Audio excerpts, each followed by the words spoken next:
இதை வந்து விவசாயத்துக்கு நம்ம இறை வழியில நம்ம கிடைக்கிற ஆற்றலை விவசாயத்துக்கு பயன்படுத்த முடியுமா?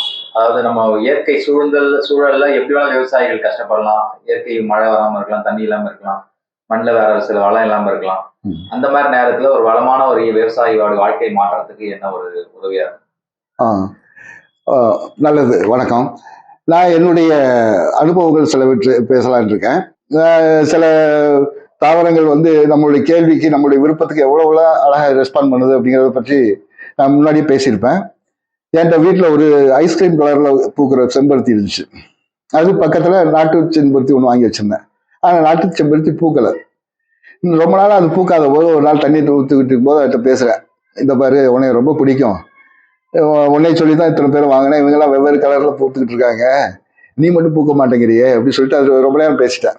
அப்போ பக்கத்தில் இருந்த ஐஸ்கிரீம் செம்பருத்தி ஏதாவது வருத்தப்படுமேன்னு சொல்லிட்டு அதுக்கு சொன்னேன், இல்லை உன்னை என்னை ரொம்ப பிடிக்கும், ரோட்டில் போகிறவங்கெல்லாம் உன்னுடைய அழகை பற்றி பேசுவாங்க, உன்னுடைய மலர்கள் இருந்து செஞ்ச மலர் மருந்துகள் வந்து அற்புதமாக வேலை செய்யும், எனக்கு வெளியூர் பயணம் பண்ணும் போதெல்லாம் உன்னுடைய அந்த மருந்தை சாப்பிட்டேன்னா எனக்கு நல்ல புத்துணர்ச்சி கிடைக்கும், ஆனாலும் எனக்கு சிவப்புனா பிடிக்கும்னு சொல்லிட்டு லேசாக அந்த செடியை தொட்டுட்டு வந்துட்டேன்.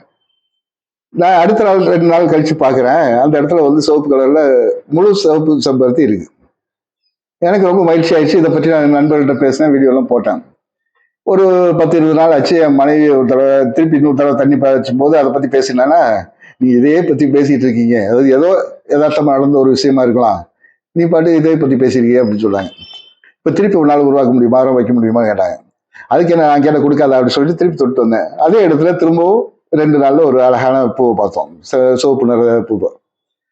இந்த அளவு ரெஸ்பாண்ட் பண்ணும். நமக்கு தாவரங்கள் வந்து தாவரங்களுக்கு உயிர் இருக்கு அப்படி இப்படின்னு என்னமோ அறிவியல் புறவா சொல்லுவாங்க. என்னுடைய அனுபவத்துல இந்த மாதிரி நிகழ்வுகள் நிறைய பார்த்துருக்கேன். ஒரு தடவை அவர் பாக்கியநாதன், மலர் மருத்துவர் பாக்கியநாதனோட சேர்ந்து ஒரு இடத்துல ட்ரீட்மெண்ட் கொடுத்துருந்தோம். அப்போ ஒரு கொஞ்சம் அவருடைய கணக்குல அவர் ஈவில் ஸ்பிரிட் ஏதோ ஒரு உடம்புல இருக்கு அப்படின்னு சொன்ன ஒரு ஆளு அவர் வர்றாரு. நாங்கள் போகும்போது அந்த குடில வச்சு பண்றோம். வாசல்ல நிறைய செடிகள் இருந்துச்சு. அந்த செடிகளை போட்டு ரசிச்சு பார்த்துட்டு தான் உள்ள போறோம். இவர் வந்து அடுத்து ட்ரீட்மெண்ட்டுக்கு வர்றாரு. வந்துட்டு திருப்பி போறாரு. வெளியில வந்து பார்த்தா அது செடியெல்லாம் வாடி போய் கிடைக்குது. அப்பதான் சொன்னாரு, பாருங்க அவருடைய உடம்புல உள்ள அந்த ஆற்றல் தான் இந்த மாதிரி ஆக்கிடுச்சு அப்படின்னு சொன்னாரு. அதுக்கப்புறம் கொஞ்ச நேரத்தில் அதெல்லாம் நம்முடைய ஆற்றலை பயன்படுத்தி அதை சரி பண்ணும். நமக்குள்ள இருக்கிற அந்த இறை ஆற்றலை பயன்படுத்தி சில வினாடிகளே திருப்பி நார்மல் ஆயிடுச்சு செடிகள். இந்த அளவு வேகமா, ரொம்ப வேகமா வந்து ரெஸ்பாண்ட் பண்ணக்கூடிய தன்மை செடிகளுக்கு இருக்கு. இதைத்தான் ஒரு தடவை நான் ஒரு நம்மாழ்வார்ட்ட சொன்னேன். நம்மாழ்வார்ட்ட